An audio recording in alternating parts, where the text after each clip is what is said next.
Hey guys, this is Sonu Alawat और आज इस वीडियो में आपके लिए लेकर आ चुका हूं एक काफी यूनिक सा गवर्नमेंट जॉब अपडेट जो कि डायरेक्टली निकल के आ रहा है आईपीआर एमटीएस रिक्रूटमेंट 2024 की तरफ से। आईपीआर मतलब इंस्टीट्यूट फॉर प्लाज्मा रिसर्च, मतलब प्लाज्मा अनुसंधान संस्थान, जो कि department of atomic energy government of India के अंडर ही आता है, जिसके अंदर एमटीएस मल्टीटास्किंग स्टाफ की पोस्ट के ऊपर वैकेंसीज आ चुकी है, जो कि एक ग्रुप सी की पोस्ट है। ऑल इंडिया की वैकेंसी है, मेल और फीमेल दोनों ही कैटेगरी कैंडिडेट इस वैकेंसी के लिए एलिजिबल है। तो आगे इस वीडियो में आपको इस यूनिक सी वैकेंसी के regarding A to Z information देने वाला हूं। इसके डिटेल सिलेक्शन प्रोसीजर के बारे में बात करेंगे, साथ ही इसका एलिजिबिलिटी क्राइटेरिया के बारे में आपको बताऊंगा, एज लिमिट, एजुकेशन क्वालिफिकेशन की मिनिमम रिक्वायरमेंट क्या रखी गई है, इसके एग्जाम पैटर्न और सिलेबस को डिस्कस करेंगे। सिलेक्शन होने के बाद इस पोस्ट के ऊपर इनिशियल इन हैंड सैलरी क्या मिलेगी, exam centre, job profile, job location, साथ ही इसके जॉब डिस्क्रिप्शन और ड्यूरेशन के बारे में भी बात करेंगे और फॉर्म अप्लाई कैसे करना है वो भी आपको बताऊंगा। तो चलिए दोस्तों, बहुत ज्यादा टाइम वेस्ट नहीं करते, फटाफट वीडियो को शुरू कर लेते हैं। जैसे कि मैंने आपको स्टार्टिंग में बताया, ये वैकेंसी निकल के आ रही है इंस्टीट्यूट ऑफ प्लाज्मा रिसर्च यानी कि प्लाज्मा अनुसंधान संस्थान, जो कि department of atomic energy Bharat सरकार के अंडर ही आता है, जिसके अंदर एमटीएस मल्टीटास्किंग स्टाफ की पोस्ट के ऊपर टोटल नंबर ऑफ वैकेंसीज 27 आ चुकी है। मेल और फीमेल दोनों ही कैटेगरी कैंडिडेट एलिजिबल है। ऑल इंडिया से कैंडिडेट इस वैकेंसी के लिए फॉर्म अप्लाई कर सकते हैं। देखिए दोस्तों, सबसे पहले बात करते हैं इंपॉर्टेंट डेट्स के बारे में। ऑनलाइन फॉर्म ऑलरेडी 29 जुलाई से स्टार्ट हो रखे हैं। फॉर्म की जो आखिरी तारीख है वो 27 अगस्त 2024 यहां पर रख रखी है। In comparison of other government job यहां पर सिलेक्शन के चांसेस ज्यादा हैं, कंपटीशन काफी कम रहेगा। रीजन मैं आपको आगे बताऊंगा। बात करते हैं फॉर्म फीस के बारे में। जनरल, ओबीसी, ईडब्ल्यूएस वालों के लिए 200 रुपए फॉर्म फीस चार्ज किए गए हैं। एसटी एससी फीमेल्स के लिए यहां पर कोई भी फॉर्म फीस चार्ज नहीं किए गए हैं। बात कर लेते हैं एज लिमिट के बारे में। देखिए दोस्तों, इसमें मिनिमम एज लिमिट का कोई भी क्राइटेरिया नहीं है। जनरल वालों के लिए मैक्सिमम एज लिमिट 30 ईयर रखी गई है। जो आपकी एज कैलकुलेट हो सकती है वो फॉर्म की लास्ट डेट तक यानी कि 27 अगस्त 2024 तक हो सकती है। साथ ही ओबीसी एसटी एससी वालों को एज में रिलैक्सेशन मिल जाएगा। ओबीसी वालों को 3 साल का मिलेगा, एसटी एससी वालों को 5 साल का और एक्स्ट्रा इसमें एज में रिलैक्सेशन देखने को मिल जाएगा। बात करते हैं क्वालिफिकेशन के बारे में, जो कि थोड़ी सी मुझे अनरीजनेबल लगी। देखिए दोस्तों, अगर आपने कोई भी बैचलर डिग्री पास कर रखी है तो भाई आप एलिजिबल है, आप फॉर्म अप्लाई कर सकते हैं। फिर चाहे आपने बीए किया हो, बीएससी, बीकॉम, बीबीए, बीसीए कुछ भी कर रखा है, अगर आपने ग्रेजुएशन के नाम पे, तो भाई आप एलिजिबल है। ग्रेजुएशन में कितने नंबर थे वो मैटर नहीं करता, अगर आप एक ग्रेजुएट पास कैंडिडेट हो तो भाई आप फॉर्म अप्लाई कर सकते हो।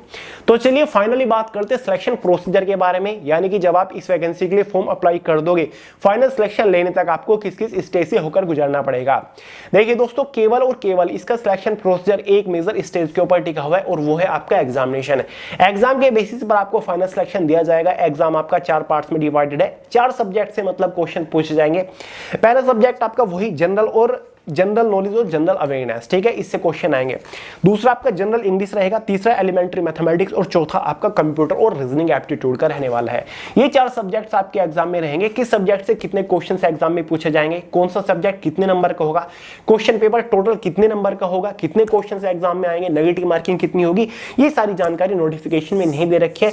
लेकिन मेरे हिसाब से हर एक सब्जेक्ट से 25-25 क्वेश्चन एग्जाम में आ सकते हैं। 100 क्वेश्चन का एग्जाम हो सकता है, 100 नंबर का पेपर हो सकता है।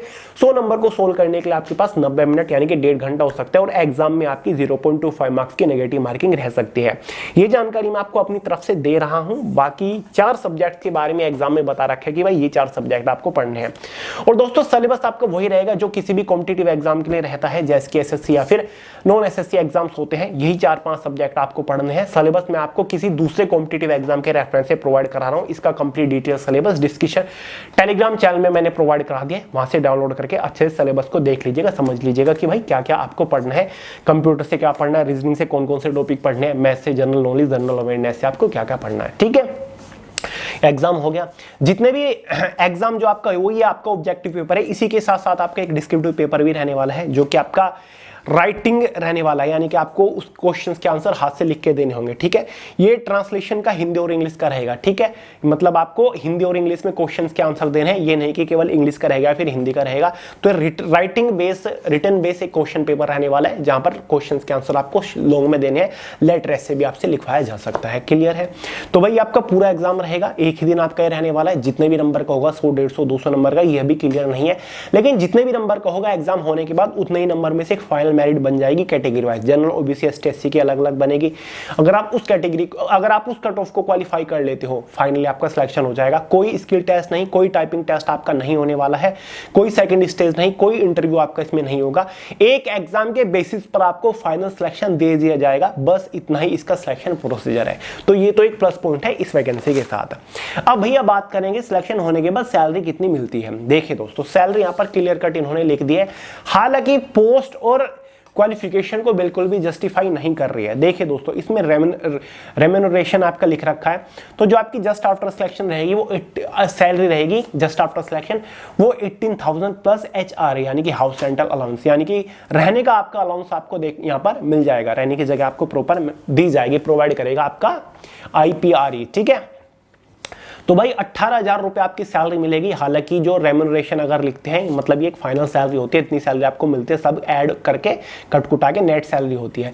लेकिन यहाँ पर पता नहीं, क्या पता ये बेसिक सैलरी हो, क्योंकि MTS की पोस्ट होती है ना, किसी भी डिपार्टमेंट के अंदर देख लीजिए, SSC के थ्रू MTS निकलता है, NVS के थ्रू MTS निकलता है, तो उसका जो बेसिक पे होता है वो 18,000 रुपए होता है। ठीक है, यहाँ पर इन्होंने रेम्यूनरेशन में 18,000 रुपए लिख रखा है, तो ऐसा हो सकता है कि ये आपकी 18,000 प्लस HRA इतनी सैलरी आपको यहाँ पर देखने को मिलने वाली है। लेकिन अगर इतना बेसिक पे होता है ना, तो वहां पर आपकी जो फाइनल सैलरी होती है, इन हैंड सैलरी होती है, वो लगभग आपकी 32 से 33,000 रुपए होती है। क्लियर है, लेकिन इन्होंने यहां पर रेम्यूनरेशन करके लिख रखा है। क्लियर है, ये सारी चीजें आपके सामने है। अब बात करते हैं जॉब प्रोफाइल के बारे में, यानी कि इस पोस्ट के ऊपर सिलेक्शन होने के बाद आपको क्या काम करना पड़ेगा।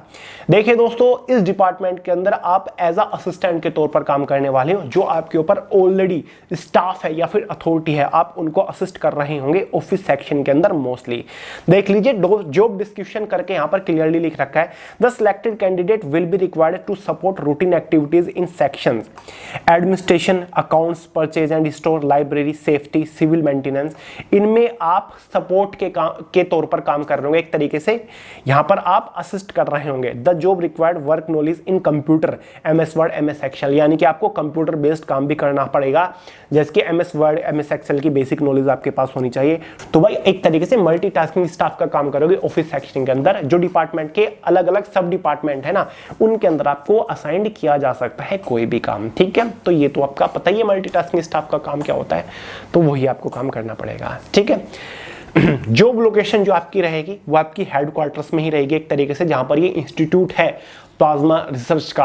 कहां पर है? गुजरात गांधीनगर के अंदर है। साथ ही प्लाज्मा फिजिक्स लेबोरेटरी भी है, एक कहां पर है? वो गुवाहाटी असम में है। तो भाई इन दो जगहों में आपकी कहीं पर भी पोस्टिंग हो सकती है।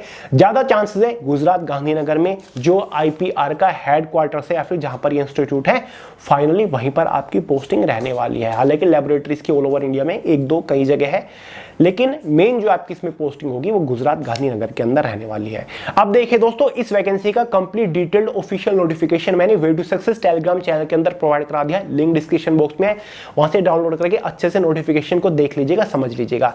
सबसे इंपॉर्टेंट चीज आती है कि भाई टाइम ड्यूरेशन कितनी है। यूनिक इसी वजह से है ये वैकेंसी, क्योंकि इसमें एक टाइम पीरियड आपका लिख रखा है। एक तरीके से कॉन्ट्रैक्ट बेस हम इस नौकरी को कह सकते हैं। हालांकि सरकारी नौकरी है, सरकारी डिपार्टमेंट है, लेकिन एक तरीके से कॉन्ट्रैक्चुअल बेस है। इसका जो टाइम पीरियड है वो 2 साल का है, 1 साल का आपका और एक्सटेंड कर दिया जाता है, या फिर आपकी परफॉर्मेंस के बेसिस पर आपका हर साल बढ़ता चला जाएगा कॉन्ट्रैक्ट। ठीक है, 1 साल बढ़ा, आपकी परफॉर्मेंस डिपार्टमेंट के साथ बहुत ही बढ़िया आ रही है, आप काम बहुत बढ़िया कर रहे हो, तो भाई आपका वहां पर 1 साल, 2 साल, 3 साल, 4 साल, 5 साल इस तरीके से बढ़ता रहेगा। ठीक है, वो मिनिमम मैं आपको बता रहा हूं, कम से कम यहां पर 2 साल है। 2 साल तो आपका कम से कम फिक्स है ही, उसके बाद एक्सटेंशन आपके कॉन्ट्रैक्ट में होता रहेगा, आपका काम वहां पर बढ़ता रहेगा। ठीक है, तो इस तरीके से रहता है, ज्यादातर बढ़ता ही रहता है, क्योंकि वैकेंसीज बहुत ही रेयरली निकलती है। यहाँ पर साल दर साल वैकेंसीज डिपार्टमेंट के अंदर नहीं निकलती, बहुत ही रेयरली निकलती है। 5, 6, 8, 10 साल में 1-2 बार वैकेंसीज मुश्किल से निकलती है। इसलिए जितने भी लोग का सिलेक्शन होता है और आप इस डिपार्टमेंट में एक बार घुस गए, ये समझिए आप वहां पर परमानेंट हो गए, इतना आप समझ सकते हैं। क्लियर है, तो एक प्रॉपर टाइम पीरियड है। बाकी फॉर्म कैसे अप्लाई करना है, फॉर्म अप्लाई करने का लिंक मैंने इसी वीडियो के नीचे डिस्क्रिप्शन बॉक्स में प्रोवाइड करा दिया है। ऑफिशियल वेबसाइट का लिंक है, उसके थ्रू आप ऑनलाइन फॉर्म अप्लाई कर दीजिए।